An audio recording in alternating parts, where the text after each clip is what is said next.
and welcome back to Body Beautiful. I'm Janelle Marie. With us today, we have plastic surgeon Dr. Joseph Mele. We are talking about a bunch of different topics, and remember, any advice we give you today, consult your own physician first. All right, doctor, so our final topic, fat grafting, also known as the Brazilian butt lift. Brazilian butt lift. What is that? And it seems to be popular.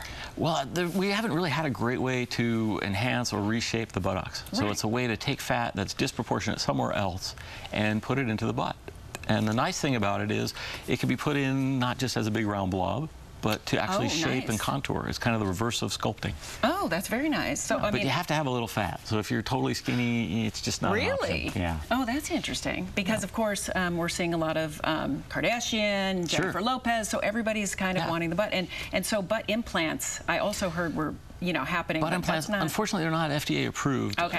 And personally, I find they seem to ride a little high. They don't look like they're quite in the right space, so it's not something I do. There are some good doctors in the Bay Area that do that, and if you're going to do it, definitely want to check out before and after and see what it actually does. And the other thing people have done is it just inject stuff. And silicone, like fillers or something, PMMA, fix-a-flat. I mean, it's really scary, and it's one of those areas because we don't have a good way to give our patients what they want. Sometimes they'll try some pretty extreme measures to try and get it. But if anyone's coming to your house or like doing it in a hotel, not good. Probably not a board-certified plastic surgeon. So then, if you're fat grafting into the buttocks, what is the downtime? Because it doesn't seem to be a lot of downtime since it's your own fat. True, and it's sort of the same downtime that we have with liposuction. So it's sore, kind of a muscle ache, and usually within a few days to a week, people are feeling good.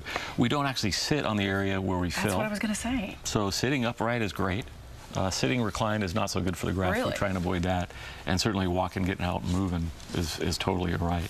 I mean, are you seeing lots of people coming in for this? Because it seems to be all the rage. Well, it's become more popular, and I think part of it is because of what's on TV, but also because we now have a way to offer it. And beforehand, we really didn't have a good option. Does the fat stay? Usually it does. Yeah. The difficulty with fat is I never know exactly how much I have to work with till we've got it out. It needs to be clean, so we lose a little bit when we clean it.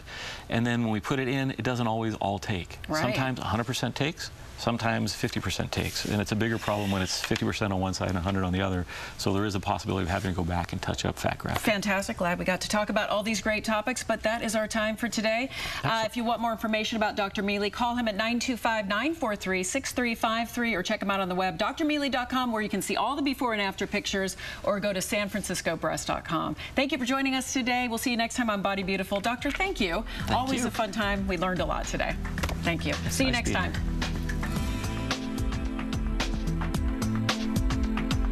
The information and advice given on this program is for general informational purposes only. For medical advice on specific treatments, medical professionals should be consulted. You should not initiate a course of treatment without consulting a qualified doctor.